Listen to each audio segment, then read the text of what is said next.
Hi guys, it's ASBYT and this is the Apple Watch Series 5. It was launched alongside the brand new iPhone 11 range and I've been using it on and off for around 48 hours. So in this video, I'm going to show you what happened in my quick unboxing and then I'm going to talk you through some of the features and my overall first impressions review. So without further ado, let's get straight to it. Y'all see me flying, never drop down, smoking high, am I am not round, I'm not round, no denying what I got now, keep an eye out, keep it locked down.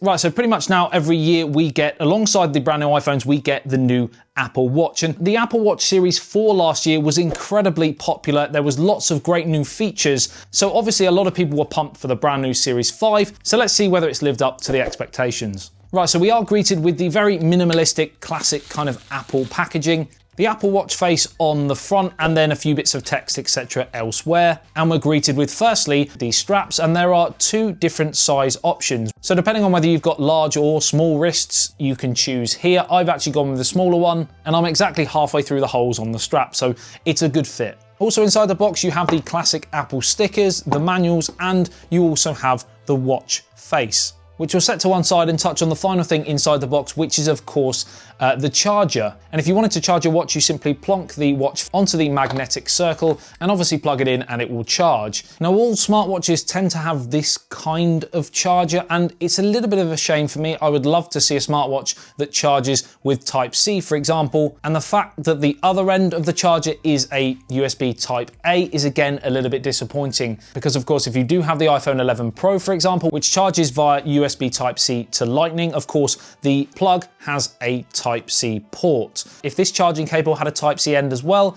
it would be much easier. You could just use the same plug. Now you've got to carry two plugs around. Now I personally went with the 44mm size. There is also a 40mm size as well, but without liking gigantosaur watches, I do prefer slightly larger ones, and even on my fairly small wrists, it doesn't look too big. So I think the 40 might be a little bit small for me personally. If you just want a really dainty one, then obviously go with that option. I also went with the aluminium as opposed to the stainless steel or titanium, because for around £300–400, I think that's more than enough for a smartwatch personally. £700–800 is a little bit ridiculous. Knowing that I was already shelling out shed loads of cash for the 3 new iPhones, I thought I'd probably chill when it came to the Apple Watch. Again, you may differ, you may have the cash to flash, you may want to go with that. I also went with the standard sports band, again for the same reasons, but I went with black because I think that goes really well with space grey. And in terms of assembling the bands to the watch face, you simply slide them across until you hear a click, and if you want to release them, there's a little button underneath the watch face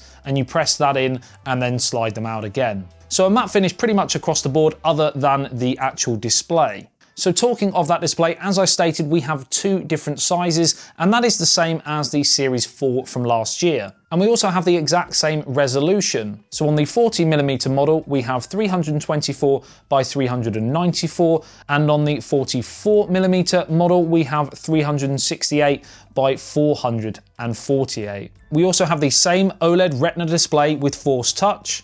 But a huge addition this year from last year is the fact that now we have an always-on display. And this is something that has plagued many smartwatches over the last few years, something that the consumer has been craving. Now we have it with Series 5. All it means is that you have your standard turn to wake, and it will of course brighten, but then when it dies down, you can still see the watch face. It's just a bit dimmer, which I think is fantastic.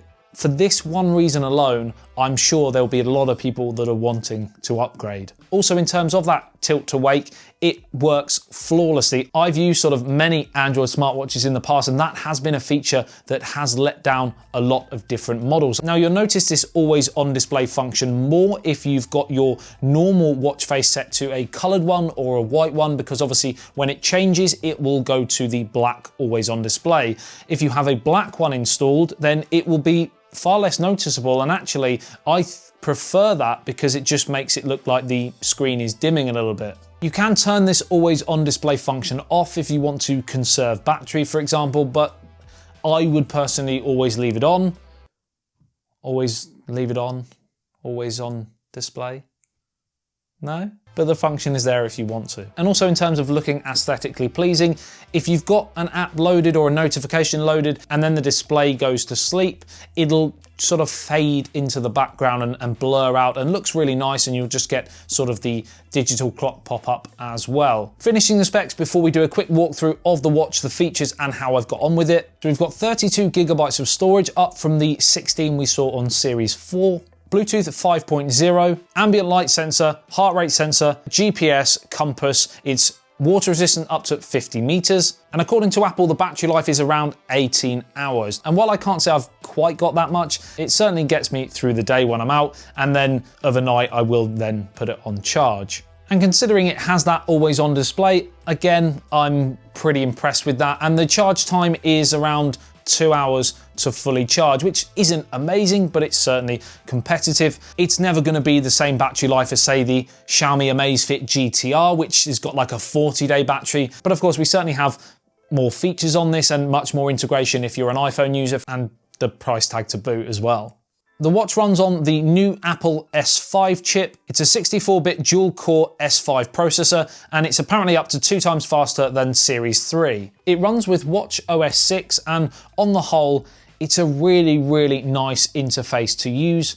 It's very easy negotiating between the different menus and different apps, and you can respond to notifications either using your finger or using your voice, and I tend to use that sort of dictation mode probably a lot more actually, especially on chat apps, etc. It just is really easy and hands-free. Nobody really likes typing or drawing using their finger on a tiny little watch face, so of course the ability to use your voice is a welcome one for me. Pairing with your iPhone is an absolute dream, and you do that in the way of the Watch app, which already comes on all new iPhones. It loads the app instantly as soon as it registers the watch has been connected, and then you finish the setup from there. Another really useful feature on the Apple Watch Series 5 is something that again we saw last year, and that is the ECG app. It's capable of generating an ECG similar to what you would see in an electrocardiogram, and that could of course be really important, sharing critical data with your doctor, for example, if you are in need. And on that idea of help and well-being, there's also an SOS function if you press and hold the button on the bottom right. And that's also how you power off as well.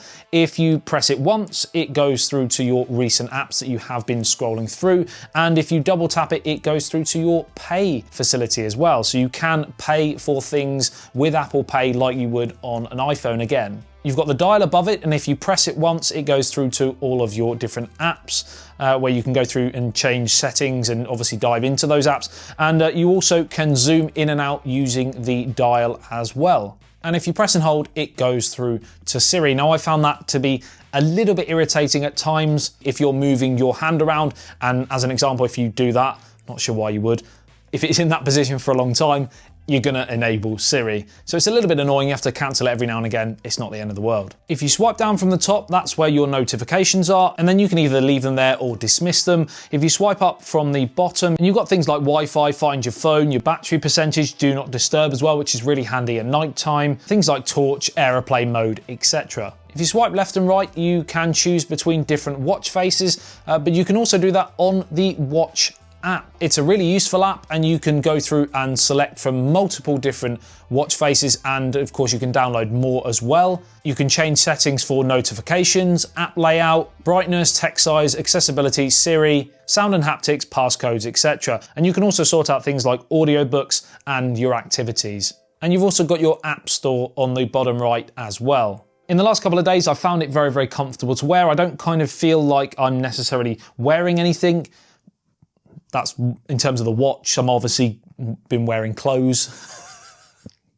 I've noticed a few times it hasn't quite registered my touch, and I think a lot of that is down to the sort of curved infinity edges. Sometimes it doesn't quite register what I'm trying to get it to do, and even sometimes when I'm in the middle of the screen, if I'm trying to change watch faces, for example, sometimes I have to double swipe, and I don't feel like you should have to do that for the money you're paying for it. But again, like I said, I've often found that sort of problem, and worse, on a lot of Android smartwatches as well. Outside of that, performance has been great. I haven't noticed stuttering or lagging or anything like that, which again, considering the money, you should expect that, but still it's nice to feel and see. The animations are very fluid, and on the whole, it feels very responsive.